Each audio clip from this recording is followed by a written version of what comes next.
damos la más cordial de las bienvenidas a estas conversaciones que estamos teniendo en el marco de una nueva edición del Congreso Futuro 2024. Y ahora, ¿qué hacemos? Y es que quizás más allá de buscar respuestas puntuales, estamos hablando con distintos especialistas que nos ayudan un poco a comprender de mejor forma esta realidad nueva que estamos viviendo y también de qué manera y con qué perspectiva también ver el futuro. Y hoy vamos a hablar con una profesora que ha explorado múltiples planos, porque si la acotamos en cuanto a que es antropóloga de la Universidad Católica de Temuco, máster en investigación básica y aplicada en antropología o doctora en antropología social y cultural, sería poco, porque además ha explorado muchos otros campos. Profesora Noelia Carrasco Enríquez, le damos la más cordial bienvenida a esta conversación. Hola, muy buenas tardes. Muchísimas gracias por la invitación a este espacio. Feliz de conversar con ustedes. Así es, y yo les puedo contar además que la profesora está en cuanto a lo que es su campo de investigación con estudios antropológicos del desarrollo, la antropología económica aplicada, la ecología política y además es directora del programa de investigación Ciencia, Desarrollo y Sociedad en América Latina. Por lo tanto, su campo de exploración es bastante vasto. Profesora, quisiéramos comenzar haciendo precisamente el punto en que más allá de la antropología, en sus investigaciones, trabajos, estudios, hay un término que es cierto, es muy de antropóloga, ¿no? Que creo que sería útil de todas maneras que pudiéramos explicarlo mejor a quienes nos ven. Yo tuve que googlearlo, debo decirlo, antes de esta entrevista, y es, ¿cómo explicamos qué es la etnografía? La etnografía es un método, ¿no? Es un método que utilizamos especialmente en antropología, pero también en distintas otras disciplinas y ciencias sociales, ¿ya? Es un método que eh, se puede definir, ¿no es cierto?, como el acercamiento de quienes investigamos, ¿sí? Investigadores, investigadoras, sujetos, ¿no es cierto?, personas, es un acercamiento a observar en forma directa y desde allí intentar, ¿no es cierto?, y contribuir a comprender la vida social, ¿sí?, la vida sociocultural cotidiana. Entonces, la etnografía, y siempre se habla también de método etnográfico, ¿sí?, es la aproximación o una aproximación científica para estudiar la realidad sociocultural. Básicamente atendiendo, yo recuerdo otras entrevistas de llamados que han hecho grandes filósofos de la era moderna que hablan a salir, ¿no? De a salir de las aulas, salir a terreno, y me parece que va por ahí un poco el tema.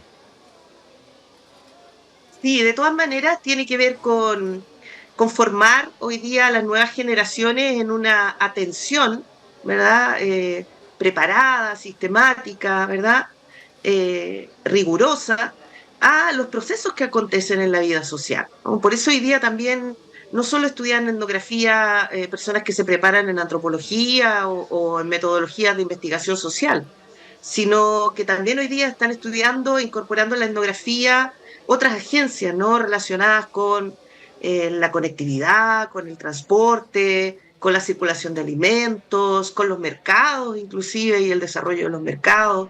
Es decir, es una herramienta y un método muy versátil para entender la vida cotidiana, ¿no?, de la población en sus distintas comunidades, en sus distintos contextos. Voy a ir un paso más allá con la pregunta, profesora. ¿Y qué vendríamos entonces a hacer la etnografía multisitio? Ah, Eso es una definición que se ha dado más o menos en los últimos 20 años, ¿sí? La de un autor europeo fundamentalmente, y desde ahí ha ido siendo utilizada, ¿no es cierto?, y valorada, validada de distintas maneras, y hace referencia, la etnografía multisitio, a la necesidad que tenemos hoy día, cuando queremos entender la realidad sociocultural, los procesos que acontecen, ¿no es cierto?, en la vida social, a tener que manejar ángulos, ¿no es cierto?, que van más allá de lo que estrictamente o tradicionalmente llamamos lo local, ¿sí? ¿Qué quiere decir esto? Que hoy día para entender una comunidad, por ejemplo, en mi caso, mi estudio en las comunidades locales, las comunidades campesinas, las comunidades mapuche, ¿no es cierto?, las quenche en Centro Sur, eh, necesitamos, por supuesto, hacer una etnografía que nos permita entender cómo son sus sistemas de vida, cómo hoy día ellos están enfrentando los procesos, ¿no es cierto?, económicos, políticos, ecológicos que están enfrentando, pero también necesitamos entender el escenario global, ¿sí?, que en este caso explica y nos permite entender, a su vez, ¿no es cierto?, por qué hoy día, ¿no es cierto?, las empresas forestales, por ejemplo, en el centro-sur de Chile, se expresan, ¿no es cierto?, y se comportan y actúan con sus vecinos, ¿no es cierto?, y con las comunidades aledañas, como se llaman, de la manera en que lo hacen, ¿no? Es decir, la etnografía multisitio nos obliga a estar al mismo tiempo a entender lo local y lo global, ¿sí? A entender lo jurídico, a entender lo económico, a entender las distintas dimensiones de los procesos complejos que estamos viendo que se viven en los territorios, ¿no? Entonces, es una etnografía más exigente en términos de tener que entender el contexto actual, donde hay simultaneidad de tiempos, ¿no es cierto?, en el orden local y global, y por lo tanto nos obliga a ser más versátiles también en lo que es el manejo de los recursos, las tecnologías, ¿sí? Las estrategias de investigación en general. Precisamente, doctora, es lo que yo en algunos de sus textos y entrevistas me he fijado, que usted también ha descrito precisamente como eso, como la importancia de los contextos, ¿no?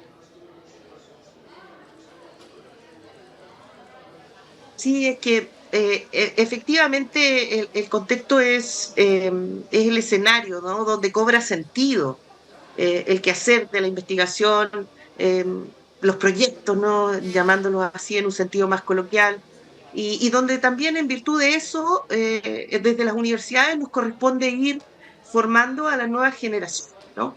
Por lo tanto, situarlos en el contexto, ¿no? Eh, instarlos y contribuir a su acercamiento para entender más a fondo estos contextos es parte hoy día de nuestros principales desafíos.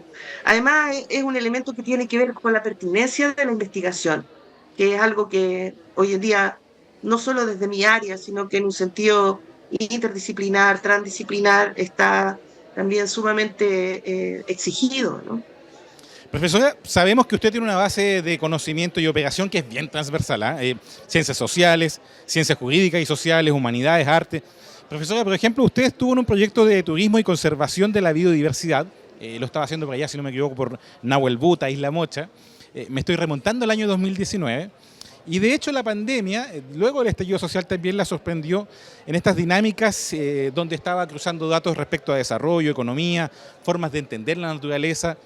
Y antes y después de la pandemia, ¿cómo influyó en usted entonces, en su entorno, en estos contextos que estábamos hablando, en su trabajo, todo lo que fue este parón obligado debido al tema de la pandemia?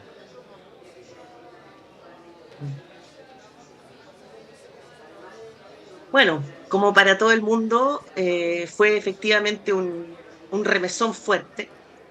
Lo primero que me provocó la pandemia fue una paradoja importante, porque sentí mucha alegría, ¿no? Sentí que se estaban apurando los cambios, que se estaban viniendo procesos que iban a incentivar una transformación más rápida de ciertas dinámicas y ciertos procesos que hoy día sabemos, ¿no es cierto?, necesitan de urgentes rediseños. Con el tiempo, bueno, fue pasando, ¿no es cierto?, la pandemia, y en mis propios proyectos de investigación me fui viendo como instada, ¿no es cierto?, a suspender o a seguir adelante, ¿no? Es lo que nos pasó a todos y a todas las científicas y científicos en Chile. Sobre todo a quienes teníamos comprometido para los periodos de pandemia investigación que incluía el trabajo de campo, ¿no?, estar en los territorios. En mi caso, nosotros habíamos terminado justamente fines de 2019 el proyecto de turismo y conservación de la biodiversidad, ¿no es cierto?, en los territorios de la provincia de Arauco, pero a inicios del 2020 nosotros estábamos iniciando el programa FONDEF-IDEA, el sistema de monitoreo local CIMOL, que es una herramienta, ¿no es cierto?, para promover la participación de los comités de agua potable rural en la gobernanza de las cuencas, en la gobernanza del agua, y que, como todo proyecto FONDEF, ¿no es cierto?, de creación de un prototipo, y más aún desde la perspectiva interdisciplinaria que nosotros estábamos diseñando y habíamos diseñado, era un proyecto que traía una planificación muy intensiva de trabajo de campo, de trabajo participativo, de actividades en terreno, ¿no? La pandemia nos obligó a reinventarnos muy rápidamente, ¿sí? A tener que desarrollar estrategias de acercamiento basadas claramente en el uso de la tecnología, a descubrir ahí también otras enormes brechas que tienen los territorios con los que trabajamos, ¿no es cierto?, en materia de conectividad, hacíamos reuniones, ¿no es cierto?, entre los dirigentes, estaban a veces arriba de árboles, así, la noche a veces, para poder conectarse y poder participar, porque llevamos a un formato virtual, ¿no es cierto?, un proceso participativo. Sí, además, profesora, Eso usted... obligó, como dije, a actualizar, ¿sí? Perdón, la metodología. Y eso es mi segundo punto. La pandemia me dejó un fuerte sacudón, una sacudida en materia de métodos de investigación. Después lo puedo comentar si quieres. Sí, de hecho, profesora, quería que nos lo comentara porque usted misma citaba, antes de conocido todo esto, que para entender los territorios hay que salir. Y claro, viene esto y le cambia el mapa. No, sí, fue, como te digo, un desafío tremendo, porque al mismo tiempo no podíamos salir, pero al mismo tiempo no podíamos dejar al territorio y las redes ya activadas, ¿no? El proyecto instalado, porque eso lo habíamos alcanzado a hacer al momento en que inicia la pandemia. Entonces, concertando voluntades, haciendo uso de los permisos con las restricciones, ¿no es cierto?, que hubieron, logramos sacar adelante un proceso que terminó así exitosamente en los 2 años que tenía planificado y que incluso en las últimas semanas, ¿no es cierto?, se adjudicó un premio a la ciencia con impacto acá en la Universidad de Concepción. Entonces, fue un proyecto trabajado directamente con los comités de agua potable rural de la comuna de Ranquil y en donde ellos también, ¿no?, tuvimos que generar ahí, y por eso te digo, esta sacudida que trajo la pandemia a los métodos de investigación, ¿no? Particularmente aquellos que están centrados en esa interacción cara a cara, en el trabajo de campo. Y eso se ha Eh, retomado, se ha reformulado a Nos partir de lo que permitió usted me dice. acercarnos, ¿sí? ¿Perdón? Y eso se ha retomado, se ha reformulado también a partir de lo que usted me está contando. Yo tengo la impresión de que sí, que desde la pandemia a esta parte se han venido aconteciendo un conjunto de nuevas aperturas, ¿no? Se dio cuenta y quedó en evidencia, la pandemia dejó en evidencia de que nuestra antigua y tradicional caja de herramientas para hacer investigación social es súper limitada, ¿no? Súper limitada, ¿sí? Porque hacemos la entrevista, la observación participante, un poco esto que te hablaba al inicio, ¿no? La etnografía.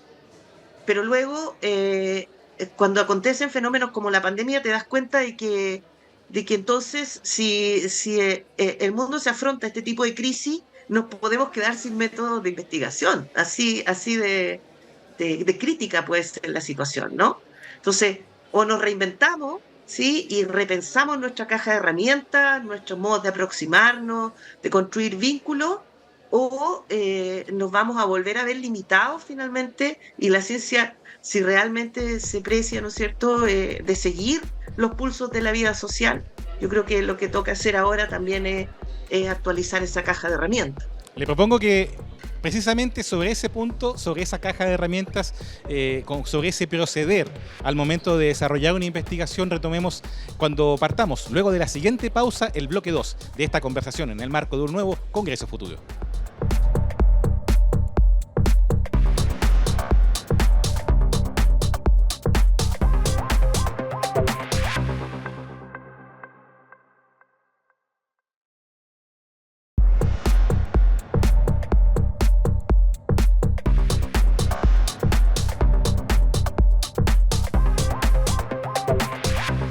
Y continuamos con esta interesante conversación en el marco de Congreso Futuro 2024.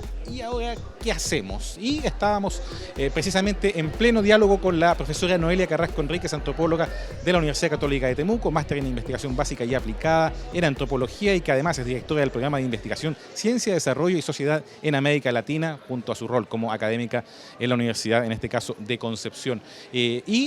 Habíamos quedado en el tema de la actualización de estas herramientas, de esta caja de herramientas que vino a cambiar un poco esto que pasó con la pandemia, el mecanismo, o a reformularlo un poco en la forma en que se hace investigación, especialmente recabando antecedentes en terreno. Profesora, yo quería preguntarle si se percibe distinto o igual la labor en terreno cuando hay tecnologías que están invitando a cortar caminos, a tomar atajos, quizás pasando por alto también algunos detalles, ¿no? Que son más intangibles, quizás irretratables por vía remota o tecnológica.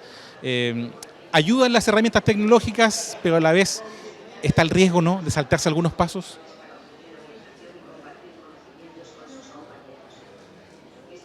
Sí, yo creo que hay que pensarlo muy bien, ¿no? En eso tenemos que ser sumamente responsables, ¿no? Es decir, asumir primero que tenemos que repensar nuestros métodos de investigación, nuestras maneras de acercarnos, ¿no es cierto?, y de realizar la investigación en los territorios, es también asumir las bases, ¿no?, desde las cuales vamos a seguir trabajando y qué otros elementos están también derivando y ocurriendo, aconteciendo en los contextos, como antes decíamos también, ¿no es cierto?, para ir pensando esas metodologías. En eso yo creo que hoy día hay un interés y una disposición muy positiva, sobre todo en las nuevas generaciones. Las y los estudiantes de posgrado hoy día son bastante conscientes de la necesidad que tenemos de actualizar el quehacer científico y la investigación a los actuales desafíos, ¿no es cierto?, que atraviesan a los territorios, a las comunidades humanas y a los sistemas ecológicos con los cuales, ¿no es cierto?, y que constituyen en este caso los territorios con los cuales nosotros trabajamos. Por lo tanto, es una responsabilidad que hay que tomarla en profundidad, ¿no? Esto no es solo decir que no vamos a hacer entrevistas, que vamos a hacer visitas guiadas o que vamos a hacer encuentros de culinaria en vez de hacer, ¿no es cierto?, el tradicional cuestionario o la llamada entrevista en profundidad, ¿no? Esto es también tratar de sintonizar con lo que los territorios están haciendo y con cómo desde los territorios se están dando procesos de producción de conocimiento que nosotros como científicos debemos saber identificar para poder conectar de manera pertinente. Profesora, quiero plantear otro tema, ¿no? A propósito de procesos territoriales, de convivencia intercultural, que es algo que también en lo que usted ha trabajado, ¿cómo ha influido en este caso el fenómeno de la migración? Yo sé que no es un fenómeno puntual, que esto es algo que viene desde siempre, ¿no? Pero hay ciertos acentos que en las últimas al menos 2 décadas se han acentuado de forma innegable, influyendo de todas maneras en la relación al interior de comunidades y entre comunidades. En este caso, ¿cómo ha influido precisamente este fenómeno migratorio? Sí. Bueno, el fenómeno migratorio que estamos viviendo y otros que están aconteciendo en otras latitudes también del mundo, ¿no? No pensemos que solo en nuestro caso estamos viviendo lo que vivimos aquí, tiene también sus expresiones en otras latitudes y también con otra intensidad, ¿no? Con otras gravedades implicadas. Y, claramente son procesos que complejizan, ¿no?, los escenarios sociales, que presionan, ¿verdad?, a los territorios, ¿sí?, de distintas maneras, ¿sí? Y que de una u otra forma, ¿no es cierto?, forman parte hoy día de lo que son esos elementos que están ya haciéndose constitutivos, ¿no?, de nuestros escenarios de vida, de nuestros espacios de vida.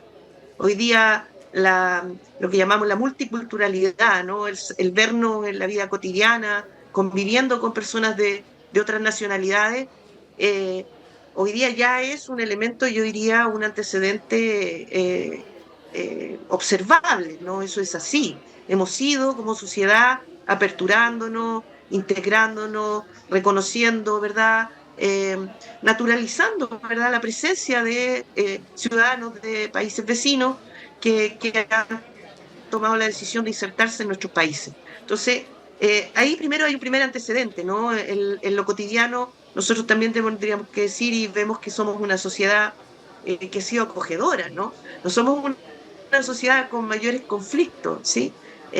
Aunque sí, evidentemente, en la dinámica de convivencia, siempre es esperable y tampoco podemos ignorar o ¿sí?, no reconocer que son escenarios donde las fricciones, ¿no?, los fenómenos como el racismo, la exclusión, la discriminación, se pueden hacer mucho más presentes. Por lo tanto, el trabajo, en este caso, de las ciencias dedicadas a esas áreas, ¿no?, con los soportes, por supuesto, de la investigación y los procesos administrativos asociados a la migración, son elementos que debieran ir de la mano, ¿no?, para afrontar justamente una complejidad de la vida contemporánea, que no es exclusiva de nuestro país ni de nuestras regiones, ¿no? y que hoy día está exigiendo un trabajo articulado entre ciencia, actores políticos y, por supuesto, actores de los grupos involucrados. Seguimos avanzando en esta conversación con la profesora Noelia Carrasco Enríquez, desde allá del Bío Bío, hablando de antropología, pero también de contextos, ¿no? Y hay un tema que no podemos dejar de mencionar, en este caso, en torno a las inteligencias artificiales, que es el leitmotiv de este Congreso Futuro. Profesora, ¿la inteligencia artificial es una amenaza, derechamente, pensando, por ejemplo, en esferas de poder que no siempre están velando por el bien común? Cómo podemos desde nuestros espacios contribuir a que esto sea una oportunidad de crecer y no al final de generar mayor desequilibrio social, por ejemplo.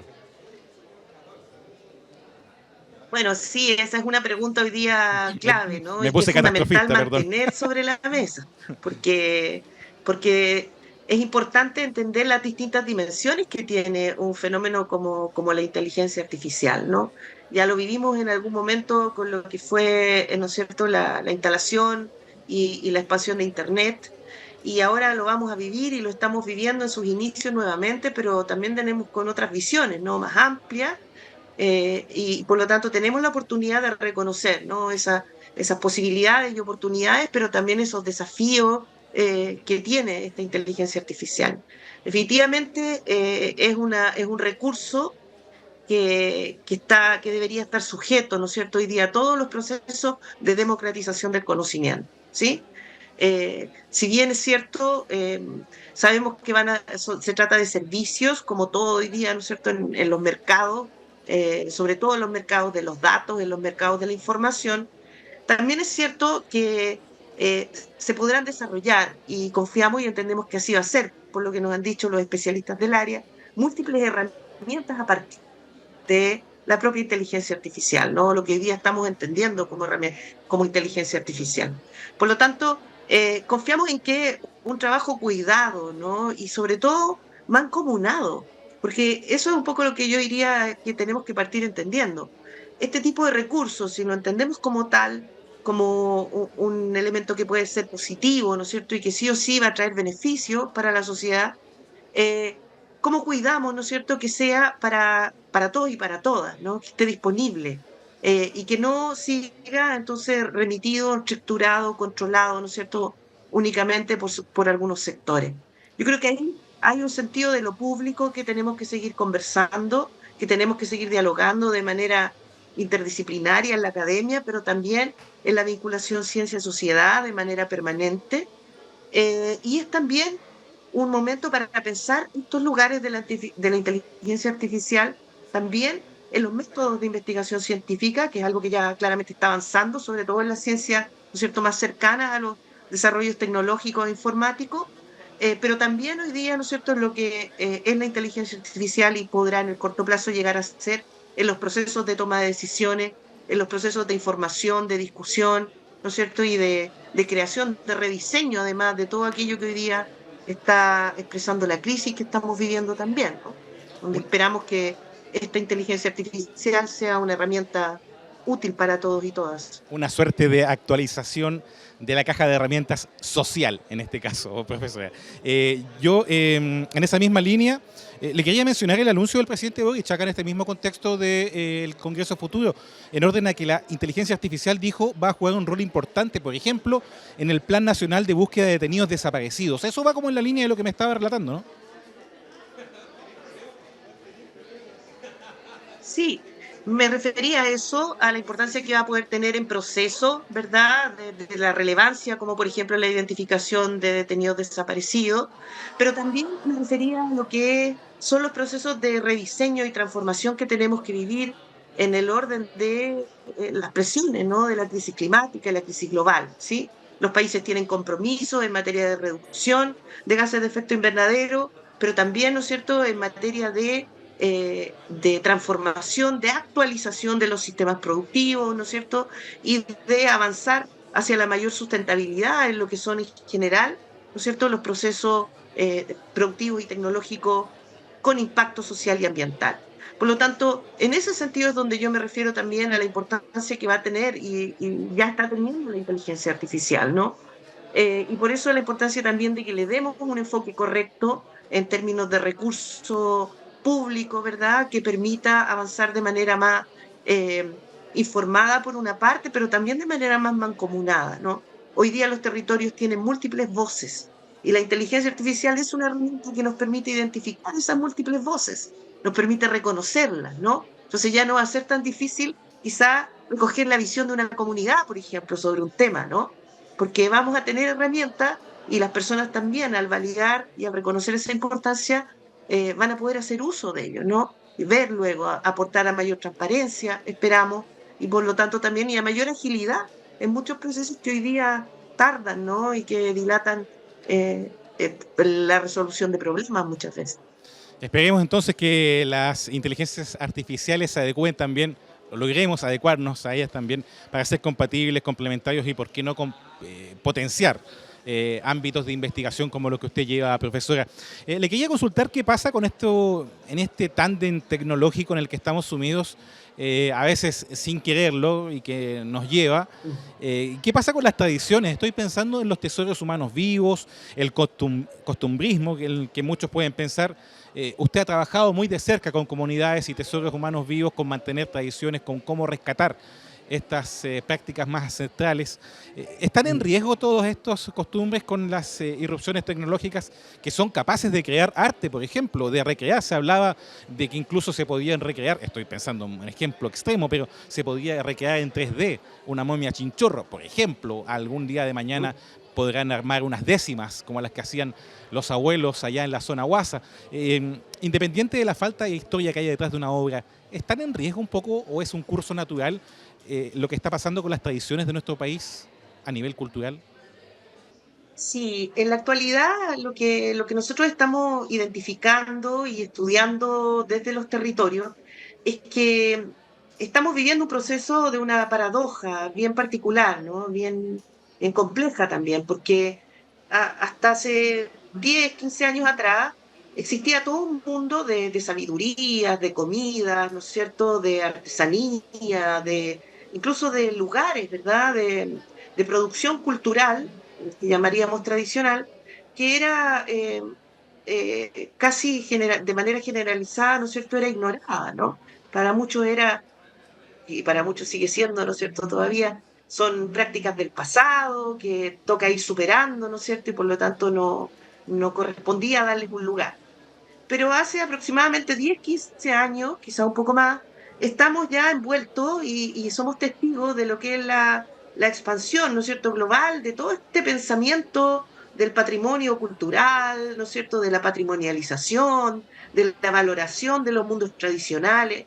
Entonces, estamos dentro de esta modernidad compleja, ¿verdad?, y crítica en la que vivimos, estamos viviendo un momento de reposicionamiento, de revaloración, ¿no es cierto?, de redefinición de estos mundos tradicionales, ¿sí? Los que antes se consideraban a mediados del siglo XX eran considerados un obstáculo para el desarrollo, hoy día son mundos que adquieren un valor nuevo, ¿no? Desde el punto de vista político, ecológico y sobre todo relevando esto que llamamos y no, las instituciones globales, ¿no es cierto?, nos instan a entender como la cultura, las prácticas culturales, las tradiciones culturales.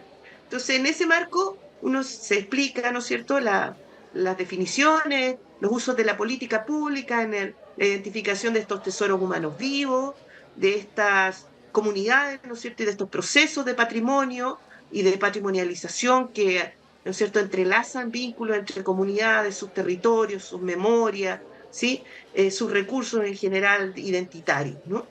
Entonces hoy Perfecto. día el contexto actual y el proceso como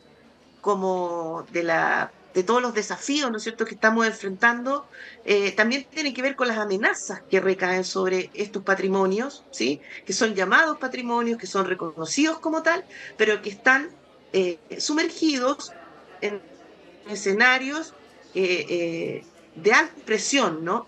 Desde el punto de vista del acceso muchas veces a los recursos con los que producen sus artesanías. Estoy pensando en las alfareras de Quinchamalí, por ejemplo, el conflicto que tienen hoy por la falta, ¿no es cierto?, de la greda natural, o de lo que pasa con la cestería, ¿no es cierto?, un poco más al sur en las comunidades mapuche, las quenches, ¿no?, donde también en algunos casos están produciendo ñocha, porque ya la fibra natural, ¿no es cierto?, como tal, no se está dando, no se da, los ecosistemas se han transformado. Entonces, es un escenario contradictorio, es un momento paradojal un poco el que estamos viviendo, tenemos que entenderlo así y verlo también en sus múltiples dimensiones. Aquí hay reconocimiento cultural, pero faltan condiciones para que ese reconocimiento cultural se proyecte en el tiempo. Profesora, estamos al filo del tiempo. Le agradecemos esta lectura que ha hecho con nosotros en respecto a sus marcos de investigación, también con guiños claros a esta edición del Congreso Futuro 2024. Pero no puedo finalizar sin hacerle la pregunta con la que cerramos este tipo de entrevistas. Profesora, ¿cómo describiría cuál es su futuro posible? ¿Cómo lo ve?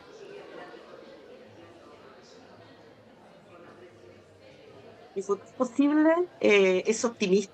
Yo creo en un futuro posible de articulación, creo en un futuro posible donde se sientan a conversar, quienes deben sentarse a conversar y a ponernos de acuerdo.